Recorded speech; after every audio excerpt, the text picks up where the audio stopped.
9 to 10 p.m. Monday night on Liffey Sounds.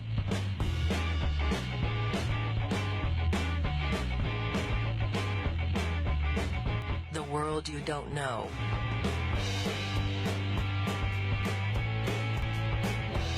The world you don't know. 9 to 10 p.m. Monday night on Liffey Sounds.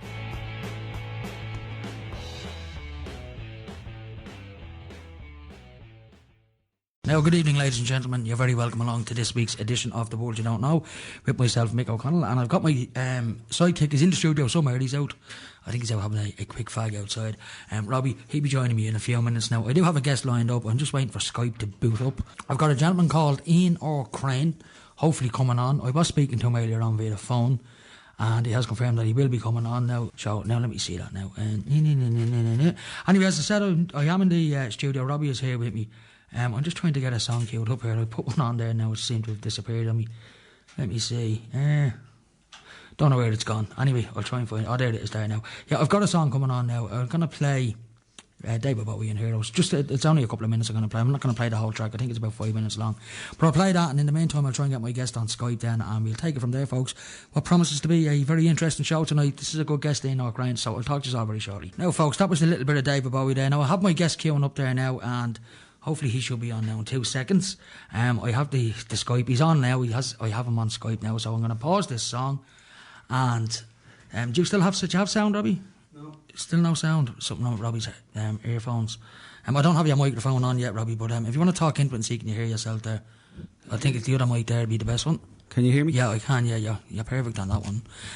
Little bit of technical difficulties here, folks. I do have my guest, so I'm going to go straight to my guest. What I'll do for Robbie is I'm going to leave that speaker on very slightly, and hopefully there'll be no feedback off that, and you should be able to hear him. There's not a lot I can do about the headphone situation, unfortunately. I don't know why his headphones are not working. They should be. He's trying different sockets. So anyway, what I'm going to do is I'm going to get my guest on now, and we'll get this interview underway, because he's a very good guest. Ian O'Crane, he does have a website, and we'll put out the web details later on. You can go onto YouTube and have a look at Ian O'Crane. And the reason I got him on, I seen a post that he put up yesterday, and I was looking at the post, and he was talking about the 1916 Rising and the celebrations that are going on, and we're going to be mentioning them tonight as well, folks, because it's been basically hijacked. The whole bloody lot of it has been hijacked by the government in situ at the moment, which is an absolute disgrace, to be honest with you. To think that the common man was kept out of O'Connell Street yesterday and today, it's by invitation only to this event. It's ridiculous. This is supposed to be a national event, and it was more of a corporate event than anything. Anyway, I'm going to go to my guest. Good evening, Ian. Good evening, Mick. Hi, how are you doing? I'm doing very well. Listen, thanks very much for coming on. You're very welcome on to the World You Don't Know show. It's an absolute pleasure to have you. I don't know if you heard, as I've been saying, I've been looking at your videos on YouTube and your lectures for a fairly long time now, for a good few years, and you seem to have your finger on the pulse about world events, about what's going on. And you put a post up yesterday on Facebook that I want to mention in relation to our Easter Rising celebrations in this country. And it's sickened me yesterday to see our leaders, our so-called leaders, on national television reading out the proclamation, the proclamation that was first read out on the steps of the GPO in 1916, and saying we're honouring the leaders of the 1916 Rising. And nothing could be further from the truth. When you looked at the state that this country it's in, it's an absolute basket case. Homelessness is at crisis levels, evictions are at crisis levels, suicides are at crisis levels, and nothing has been spoken about in the mainstream media. What's your view on it, Ian? I mean, you seem to know exactly what's going on in this country too, by what I've seen in your lectures. Well, sadly, I hate to say, but I mean, what I also posted yesterday was the video of a presentation that I gave in Dublin in 2010. And in fact, Jim Core was with me that night. So the two of us were speaking at the Liffey Hotel on the outskirts of Dublin. And sadly, everything that is occurring in Ireland, we really predicted a few years ago. I mean, Ireland doesn't exist as a sovereign nation. Ireland, sadly, has been sold out by corrupt politicians, corrupt bankers, and basically a population that would appear to be suffering from the effects of 40 years of fluoridation of the water. Because, you know, for me, it's staggering. I have a lot of respect for the Irish people. I have a lot of respect for the Irish nation and for the history of Ireland, and basically to see it literally gifted away by traitorous politicians and traitorous and greedy bankers who have still yet to be hauled before the courts for their deliberate meltdown of the Irish economy, which effectively enabled the country to be taken by the global banksters. So Ireland is effectively managed by the global banksters, and let me give you a little bit of a rundown here. I mean, because after that presentation, the one that's actually up on YouTube called The Final Meltdown. Yeah, I put a post now for anyone listening. There is a post. I actually posted that video onto my World You Don't Know page earlier on, so people can go on there and look at the video. It is on there. Okay, well, after that evening, I mean, it was meant to be a one-off. It was going to be a one-off with Jim and myself speaking in Dublin, and the response from that evening was so incredible that by the following morning we'd already received half a dozen invitations to give that same presentation in other venues in Ireland, and we actually did two-week tours taking the Final Meltdown presentation around Ireland. And I mean, I'm sure obviously most of your listeners will be very well aware of this, but the Brits tried to destroy Ireland back in the 18th century, and of course this was the signing of the Act of the Union in 1800, where effectively the British bankers had forced the Irish government into total bankruptcy. And there was no other option that the Irish politicians could see at the time than to effectively sign Ireland over to Westminster. So in 1800, that's when the first time that Ireland effectively became part of the United Kingdom, or Great Britain and the United Kingdom. And what happened, of course, was that the British landowners moved in. They bought up the land for literally pennies on the punt, and effectively put the Irish population into abject poverty.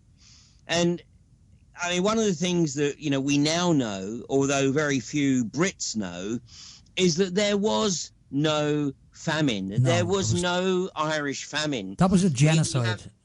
We have the shipping manifests. I mean, we can see what was being shipped out of Ireland during the period when the Irish population were being literally starved to death. It was genocide by the British landowners who, and I mean, some of the more, how shall I say, humane landowners actually encouraged their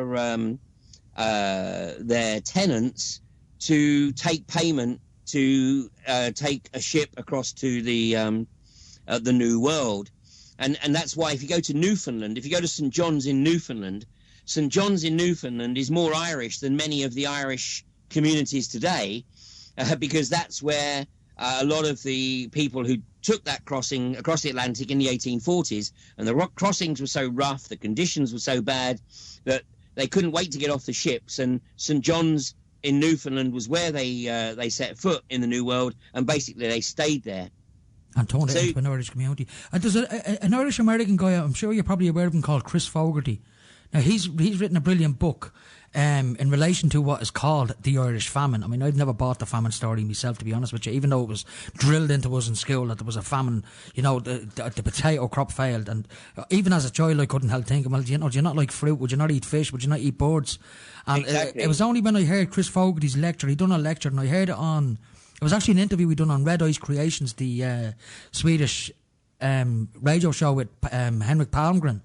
And he interviewed him a couple of years ago, and he spoke for 2 hours about the Irish Holocaust, is what he's calling it. Yeah. And it was only then that I knew... It was a deliberate Holocaust. It was a deliberate attempt to depopulate the Emerald Isle. And in fact, I mean, there was a potato blight.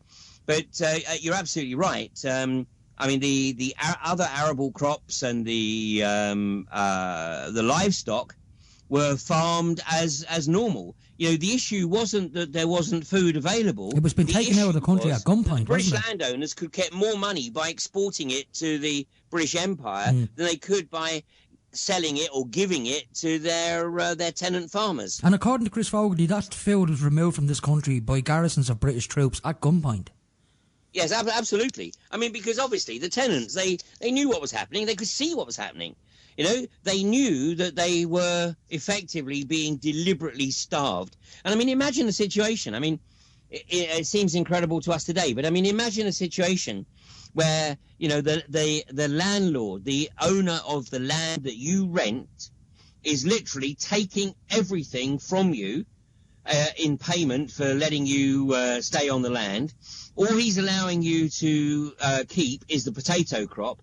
The potato crop is blighted, so it can't be used as any kind of sustenance, and yet the produce is being shipped overseas where it can be sold to the British Empire.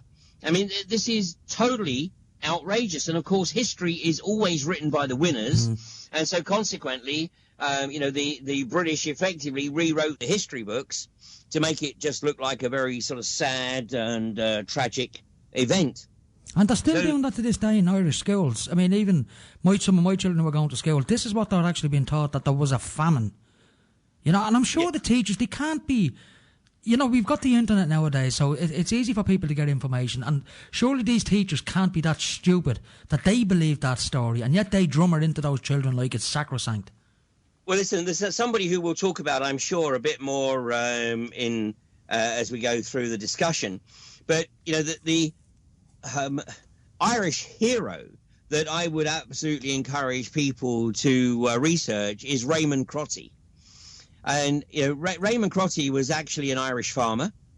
And he realized that basically by joining the European Union, that there was the potential for the Irish Holocaust to occur all over again due to the ignorance of what happened the first time round.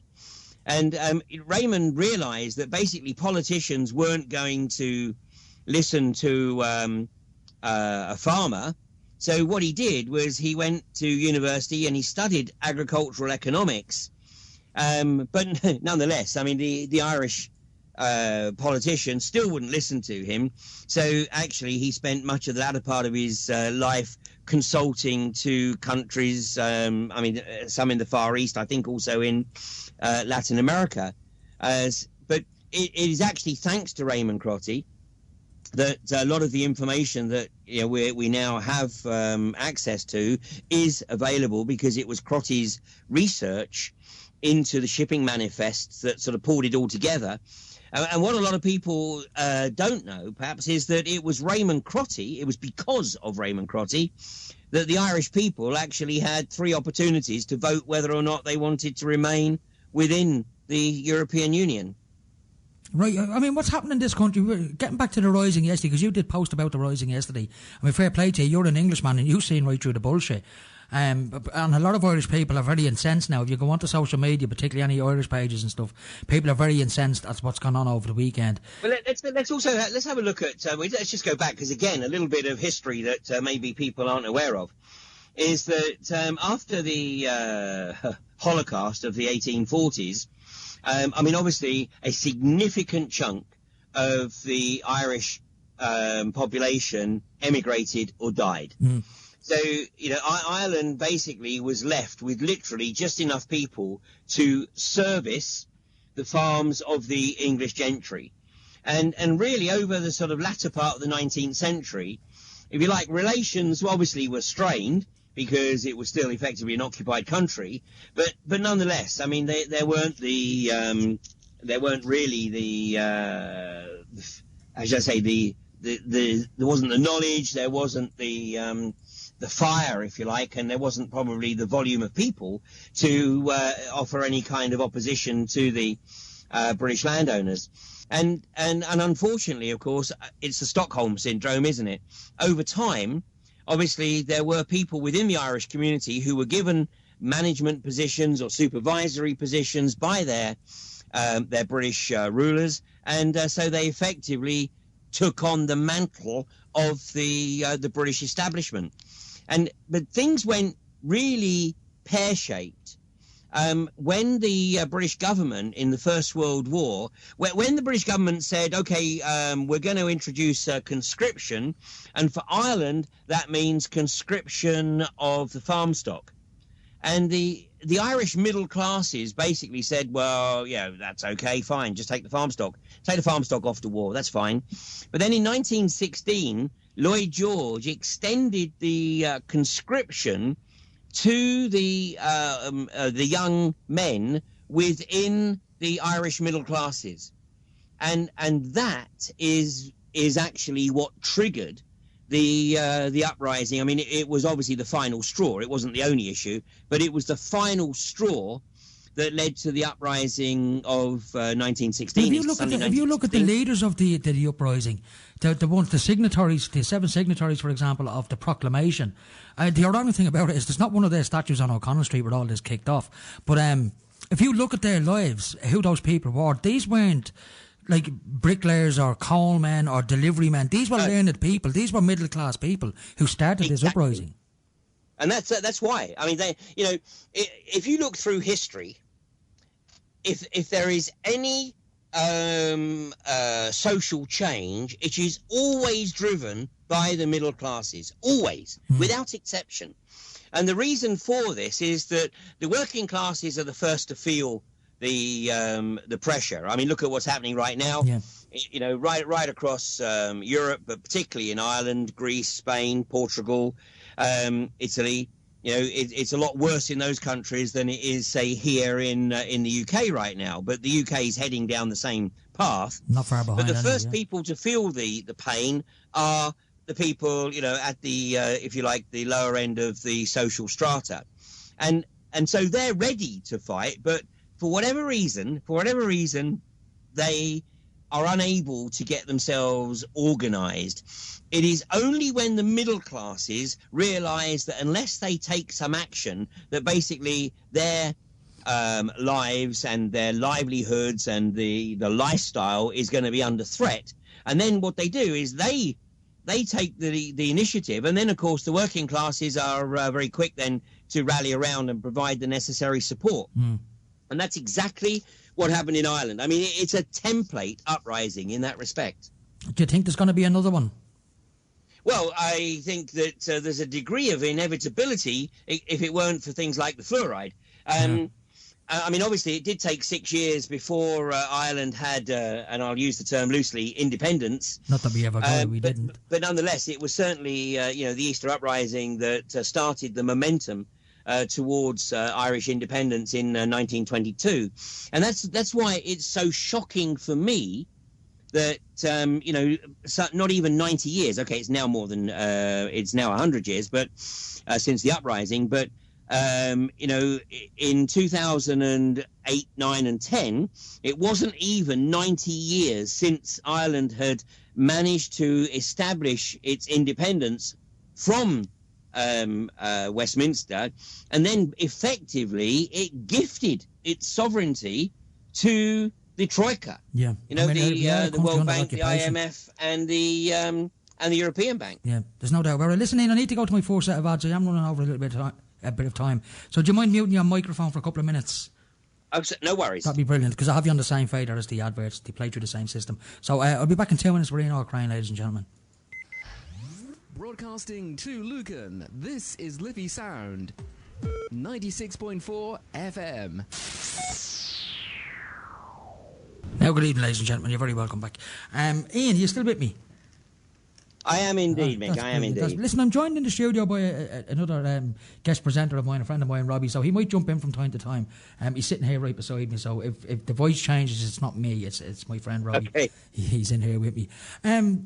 Just before the break there, we were talking about the rising, and something I wanted to point out as well for the listeners, because, you know, the whole country's out, like those who don't know, and I wouldn't say people who are asleep, because I don't like using that term, it's not fair on anybody, but for those who don't know what's actually going on, you know, the truth of the situation as far as our government and all is concerned, because as you said before the break, we are a country under occupation. We've got the Troika, the European Central Bank and the World Bank in here, dictating what we can and can't do in this country, dictating economic policy in the whole 9 yards. So we are a country under occupation, but we always have been anyway. There's a gentleman called Billy McGuire. I don't know if you're aware of him. Now, he's the president of the Irish Republican Brotherhood. And they're the organisation who are responsible for the uprising. They're the ones who wrote the proclamation, our original 1918 constitution. They gave us the tricolour, for God's sake. That's who these people are. But Billy McGuire, unfortunately, has been airbrushed out of the history books. He's been barred from most ceremonies taking place. I mean, if anyone should be heading this whole 1916 thing up, it should be the IRB, because, you know, they're the forefathers of all of this. But anyway, he's been pushed out, and it's deliberate, because what the Irish government don't want anybody to know is that the Oireachtas was given to us by King George V in 1921, and it's a British construct. It's not an Irish construct. Like, they talk about the Dáil here all the time. They say the Dáil this and the Dáil that. The thing about the Dáil is the Dáil hasn't sat in this country in 90 plus years. It's the Oireachtas, which is a British construct. And they don't want the people knowing this. I think that's, like yesterday, for example, we had a strike here. We've got a tram service in Dublin called the Lewis. I don't know if you're aware of it. We've got 2 trams running either side of the city. And they've been going on strike the last few weeks, but they particularly went on strike yesterday and today.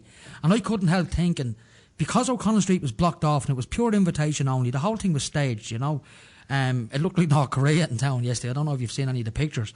But the ordinary citizens were kept off O'Connell Street. You couldn't get onto the street unless you were invited onto the street.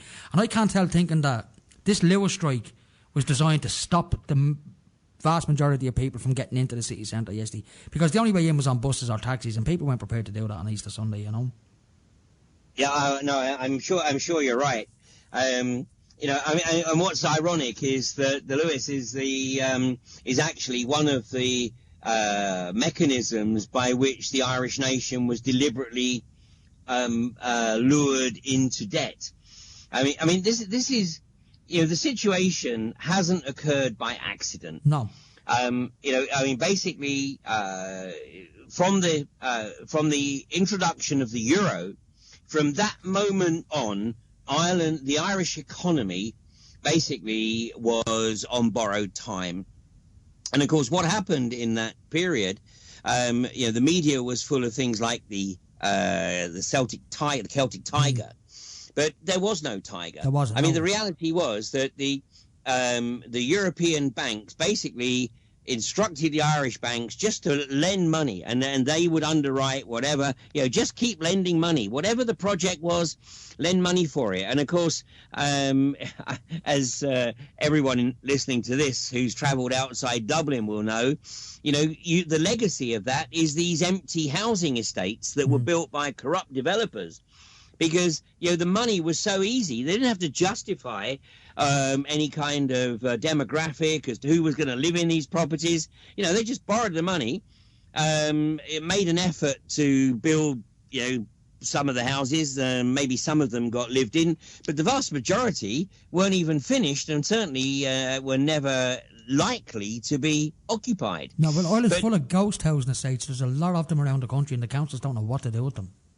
Exactly. Well, a lot of them are, you know, they're not finished. I mean, they're not habitable, and basically the only thing that can be done with them, because you know, there's nobody to move into them anyway. Well, that said, obviously, you know, Dublin in particular has certainly a serious homeless problem. Yeah.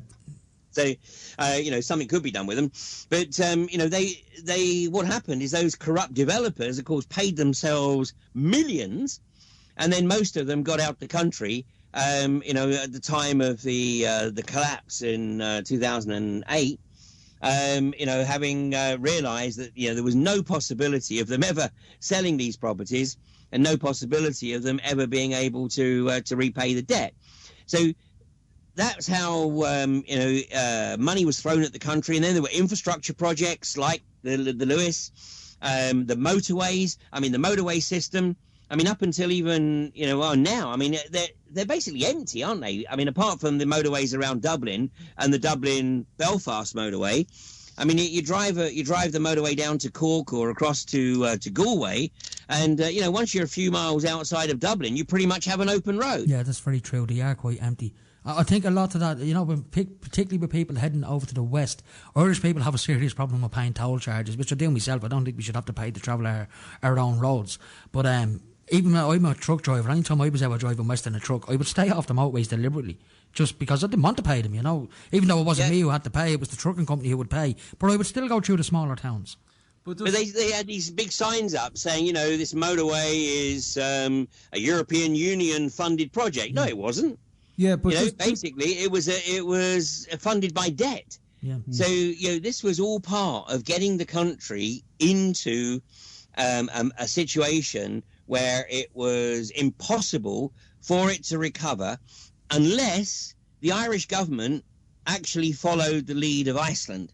And unfortunately, of course, Brian Cowen was never going to do that. I mean, he was not a politician of stature. Brian Lenihan, God rest his soul, I mean, he might have been able to carry it through. We'll never know. But, Lenihan was, Cowen was his boss. And basically, they simply capitulated. And you know what? What makes this even worse is that the individual that was, in my opinion, responsible for this collapse of the Irish sovereign, I use the term loosely, sovereign nation, is an Irishman himself, and it's none other than Peter Sutherland. Peter Sutherland, I mean, he was the youngest Attorney General ever appointed to the Irish government. But basically, once he left Ireland and got his snout in the trough of the European Union, and of course he was the driver of the GATT agreement in the early 90s, and from that he became the founding Director General of the World Trade Organization. He was chairman of BP, he's chairman of Goldman Sachs International. He was on the board of Royal Bank of Scotland when it collapsed. But although we can't prove, and I don't think he was necessarily physically present at the fateful meeting that took place on, when was it? Tuesday, September the 30th, 2008. I just couldn't remember the day. It was Tuesday, September the 30th, 2008. And basically, that was when Cowen and Lenihan were effectively instructed to underwrite all Irish bank asset and debt from the public purse. And now here they are now 8 years later, having underwritten that debt, evicting the Irish people from their homes on behalf of all these corrupt banks. That's what's going on in this country at the moment. Listen, I think Robbie wants to jump in there. I think he's got something to say to there. Then jump in there, Robbie. Yeah, sorry, Ian. Just going back to you talking about the motorways. Part of the reason why they could be empty now is you see the amount of people that's left the country. Especially people that had to come up to Dublin to get education, or if there was institutions in the country where they could receive education. When the collapse did happen, there was no work. So that would have been part of the reason why there is no traffic, because a lot of the people are up in Dublin now because the work is only mostly around Dublin. And it's true. It's estimated that 750,000 primarily young people have left the country in the last 8 years. That's correct, and I've had two in my own family as well join them. But you can also see like the effect of that closing down hospitals, Garda stations, all vital services and government services. But it kind of slips into the agenda of Agenda 21. Of kind of depleting the countryside and cram-packing everybody into the cities. Yes, no, absolutely, and. I mean, of course, what people, still don't want to acknowledge is that the EU has been driving the privatisation agenda, basically for the last 60 years. So, all of the state-run institutions, traditionally state-run institutions, the reason they're being privatised right across the EU and actually right across the Australia, New Zealand, Canada, is because this is part of the globalist agenda. It is the corporatocracy that is driving this. And, of course, the ultimate goal here is to establish the raft of legislation that gives the corporations total control of the nation state. And, of course, over this side of the Atlantic, this is the Transatlantic Trade and Investment Partnership, which, fortunately, there seems to be a higher level of awareness on the continent than there does in the UK and Ireland right now. But, I mean, this is the ultimate goal. The ultimate goal is literally to eradicate the nation state. And Peter Sutherland, an Irishman by accident at birth, is the prime driver of this agenda in the EU. If you look at the interviews that Peter Sutherland has given, I mean, he has stated categorically that the goal of the EU is to destroy national homogeneity through mass immigration. Yeah, and I mean, if you look at the migrant crisis now, I mean, people are saying, don't get me wrong, social media is full of stuff, don't be blaming the Muslims, and I 100% agree with that, because there's an awful lot of propaganda going on. It's basically the mainstream media are turning this into a war between Christianity and Islam. Even yesterday in Pakistan, a lot of Christians were allegedly massacred in a stadium. But it's getting out of hand, but there's also videos going up on social media, and I've seen them. I seen one day the other day. A friend of mine who lives over in Boston in the United States, Marty, he sent a video to me about Muslims, because I was posting stuff on my World You Don't Know page, saying, if there's 1.5 billion Muslims on the planet, if Muslims wanted us dead, we'd be dead by now. Stuff like that, memes like that. And he sent me a video of radicalised Muslims in London, literally taking over town centres, literally taking over the place. And I've seen these videos, and this stuff is going on. And the thing about it was, you had the English Defence League out there, they were calmly protesting, they weren't getting out of hand or anything, but you had the police turning on them. And, this is what I can see happening, Well, I mean, again, it's all part of the agenda, which is to destroy, to quote Peter Sutherland, national homogeneity. And actually, what Sutherland is doing is he is effectively championing the agenda that was set in the 1920s by Count Coudenhove-Kalergi. And I would encourage people to look at the work of Coudenhove-Kalergi, because he wrote Pan Europa in 1920. And basically his proposition was that the European nation states needed to be destroyed. The way to destroy them was by creating mass migration, mass immigration, and effectively creating a mongrelized Europe, which would then be ruled by, and I quote his phrase, the traditional aristocracy and the spiritual elite. And I'll leave it to you to guess who he was referring to as the spiritual elite. The illuminated ones. But if you think that this is just conjecture, then check out the Coudenhove-Kalergi Award, which is awarded to the politician that is deemed to have made the most contribution to this agenda. Has Tony Blair won that award yet, has he? Tony Blair has indeed won the award. Oh, well, there's a surprise. And it's a bit like Obama with the Peace Prize, and should look at what that man's doing. It's everything's just backwards. Well, the whole world is backwards. Totally. Well, listen, I want to go to my last set of ads, and then we'll have about 15 minutes left. And I want to move on then to the global agenda itself. I want to get your opinion on what's actually going on globally and where it's all headed. So, folks, we'll be back in 2 minutes with Ian O'Krine. You're listening to Liffey Sound, www.liffeysoundfm.ie. Listen online. Community radio at its best. Now, folks, you're very welcome back. Ian, you still with me? Hello? I'm still with you. That's brilliant. Now, I was saying there before the break that we'll move on to a more global feel for the last 15 minutes. Now, as I said at the top of the show, you've been a researcher into all of this stuff for quite a long time, and you used to work in the oil industry. So, not that you were an inside man, but you certainly have the inside scope on what's going on economically speaking and stuff like that. Where do you see the world headed? I mean, you have all this talk online about the Georgia Guidestones, for example, for the depopulation of the world. And so then you've got the chemtrail agenda, crap on the water, crap on the food and stuff like that. Do you think that the powers that be are really trying to depopulate the planet and create their own fiefdom, as you call it? Yes, absolutely I do. And in fact, you almost have to be blind not to see what's occurring. But the sad thing is, 96% of the population are blind. And, I've shown some of the EU artwork in my presentations, which clearly show that the goal is to ensure that by the time a person reaches young adulthood, they are effectively a blockhead. You know, they are effectively a malleable economic slave. And you know what we are seeing right now, right across the world, and I mean in the UK, you know, we got a massive issue with the growing underclass, just like you talked about in Ireland at the start of the show.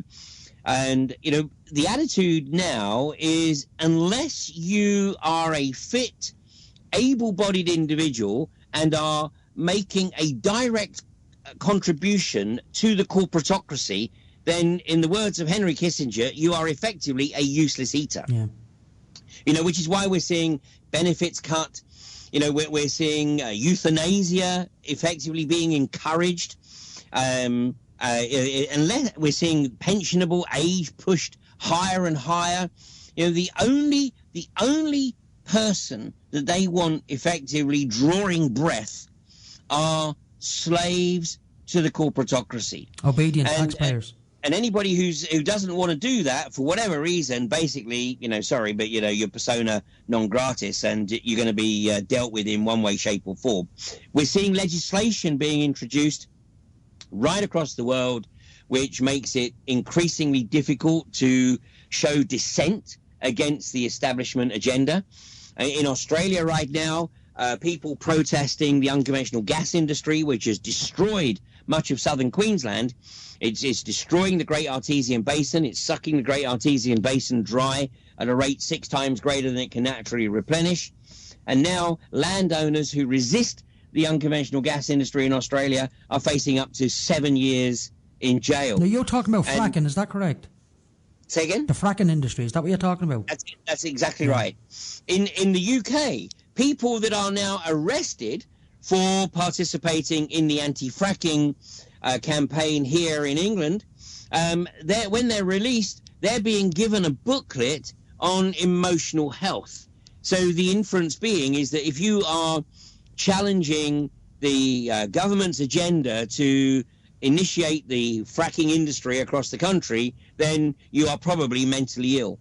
I mean, but isn't that how they... I mean, if you look at Fox News, like the likes of Bill O'Reilly, for example, if you come on, like, say, a 9/11 truth, and I've seen it plenty of times with them, someone comes on and they're talking genuine sense, pure common sense, and he just labels them psychopaths. That's the only answer he can give them. Yes. You know, and that's what they do. They will ridicule you first. It's like that saying goes, the truth goes through 3 stages. First it's ridiculed, then it's violently opposed, and then it's accepted as self-evident. And I can see that going on quite a lot in the mainstream media. You get people like David Icke, for example, in the early days he was ridiculed. I mean, if you manage to get yourself onto the mainstream media, I'm sure they do the same to you. Well, I will never. I mean, I'm not going to do that. The mainstream media have no role to play in what we're trying to achieve. No, absolutely not. And that's why you're seeing more and more articles now, particularly in the British media, ridiculing people that don't have TVs in their house. Because, you know, it's becoming a problem for them, because more and more people are saying, you know what, I don't need that propaganda machine in my room. I'll get my my information from elsewhere. So one of the things that the establishment are very concerned about is the rate at which people are starting to come to the realization that things are not cracked up, not the way they're cracked up to be by the mainstream, and they're starting to do their own research, and they're starting to realize that basically we are being governed by socio-psychopaths. Yeah. And you know, when I hear people say we are the 99%, I mean, that is just such a crock. Yeah. We're not the 99%. You know, those of us who are aware of what's occurring here are a very serious and increasing irritant to the establishment, but we're about 3%. Yeah. You know, 96% of people basically just do what they do every day. They get on they get up, they go through the same routine, probably 7 days a week, but, you know, for certainly Monday to Friday, it's the same routine. You know, jump on that treadmill, do what they have to do. They get their information from the rags they buy to read on the trains, or the Lewis as they're riding into central Dublin, or what they see on the news in the evening. And that's 96%. But 3%, if that 3% really gets its act together it can be way more than an irritant. And what the establishment are becoming increasingly concerned about is that the 3% is becoming more and more cohesive. Well, they are. I mean, in this country, you can see people are starting to come together. And I think something that has been thrown into the mix to completely divide everybody is all this flat earth bullshit that's going around. Now, it's a massive psyop. Yeah, I had a guy on here now, Mark Sargent. I did give him the benefit of an interview, and I got him to put his case across, but it didn't make a lot of sense to me. Do you know what I mean? I mean, he pointed out a few little things, like he kept going on about flights in the Southern Hemisphere, for example, are a big red flag. But I mean, Max Egan was on last week, and should he put that one to bed anyway? We're getting a flight from Sydney to Santiago direct, right across the Southern Hemisphere, you know. So, and in fact, look. I mean, I'm going to give this bullshit literally 30 seconds, because it doesn't take anyone more than about 30 minutes to establish that if you flew in the Northern Hemisphere from London to New York to Seattle to Hong Kong and then back to London, you can do the Northern Hemisphere circumnavigation in about 44 hours flying time. If you go down to the Southern Hemisphere, you can fly Sydney, Auckland, Santiago, Rio, Joburg, back to Sydney in approximately 44 hours. That's it. Yeah, so you can circumnavigate the Northern Hemisphere in 44 hours, and you can circumnavigate the Southern Hemisphere in approximately 44 hours through commercial flights. I mean, end of discussion as far as I'm concerned. Yeah, true enough. Yeah, I'll put that one straight to bed as well. I just wanted to bring it to your attention that it is out there, but you're obviously very well aware of it anyway. But it's doing what it was designed to do. You see, the issue is that, for people who are independent thinkers, sometimes they lose the capacity of discretion and discernment. Yeah. I mean, there's a guy from Australia, I'm sure you know him, Santos Bonacci, and he was quite a popular figure on social media and within the truth movement. And he went to prison there a while ago. He was arrested. He's come back out, and now seems to be pushing this flat earth stuff quite heavily. And he seems to be slagging anybody off who doesn't agree with his point of view in relation to flat earth. So I'm wondering, does somebody get to him or something? There's a common denominator on people who unfortunately have to serve time. There's other individuals that have been down that path, and when they've come out, they have gone through some kind of personality change. Yeah, it would seem that way anyway with him. But I'm not going to focus too much on him anyway. I want to ask you, Ian, because we've only got a few minutes left. You were saying there that on average around 3% of the world's population have woken up. Do you think this awakening is moving forward and getting bigger, or do you think it's stagnated and moving backwards? Well, things like the flat Earth, of course, are thrown into the pot to cause it to stagnate or go off in a tangent. But no, I think in reality, not only are the number of people who are aware of what's occurring increasing. I mean, it's important to get the young generation as well to start to realise that, the older generation, my generation and the generation before me, have really screwed things up for them. We've created a situation where, we get them into debt at the earliest possible opportunity, and then sort of obviously keep them on the treadmill. And part of that is to discourage them from actually taking the time, even if they have the inclination, to actually investigate some of the things that we've been talking about here. So our challenge is certainly to somehow get the younger generation involved, much more involved than they are, and take leadership roles, within their generation, of getting this information spread through the university networks. Back in the 60s, the students were a very strong political force in many countries around the world. I mean, today they're almost an irrelevance. Yeah. Yeah, I mean, students back, as you said, back in the 60s could affect change, and information spread quite rapidly. But now, as you said, they're just going through college now. They've been already indoctrinated in school, and it continues then on in third level education, which is a great shame. Ian, do you want to give me the name of your website and stuff like that, so the listeners can go and have a look at some of your stuff? Absolutely. Okay, my own website is Ian R. Crane, IANRCRANE, ianrcrane.com. My YouTube channel is very simply Ian R. Crane.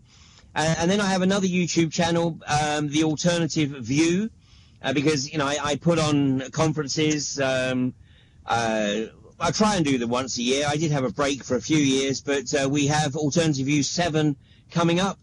And where's that taking place? That's in the UK, is it? And, you know, this is an opportunity for people who are serious about contributing to bringing about the change we all know we need to see, to come together for a weekend under one roof in a safe environment. And where's AV7 taking place? Where's AV7 taking place in? AV7 is just outside Bletchley, right in the heart of England. The website for all the information is simply alternativeview.co.uk. That's brilliant. And yeah, you're on Facebook as well. I'm sure the people typing in or Crane, they'll find you on Facebook and they can find all of your other posts. But listen, Ian, I have run out of time because I did want to play a song before the end of the show. And I will podcast the show tomorrow. And what I'll do is I'll send you on a link, then you can spread it around a little bit and hopefully get more information out there to people. And listen, I'd like to extend an invitation for you to come back on, because an hour is not enough on this show. You've got so much information. I'd like to get you back on maybe in a month or so, and we can take it up from there and discuss a lot more issues. It'll be a pleasure, Mick. That'd be brilliant. But listen, I'll say good night to you, and thanks very much for coming on. And good night. My pleasure. Thanks a lot. All right, Take thanks care, a lot. Mick. Take care, and bye. Now, ladies and gentlemen, that was Ian R. Crane. If you want to go and have a look at his website, it's ianrcrane.com. As I said, he's a geopolitical researcher. The guy knows his stuff, and he's very, very good, and you'll really enjoy his videos. So go on there, have a look around for some of his stuff and see what you think. But anyway, folks, until next week, this has been The World You Don't Know. And as I was saying, this show, the world is full of great people, and if you can't find one, be one. And that'll be the end of the show until next week. So until next week, folks, take care, and I'll talk to you all very soon.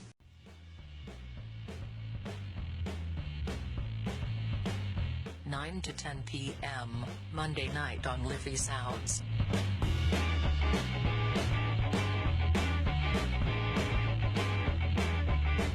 The world you don't know.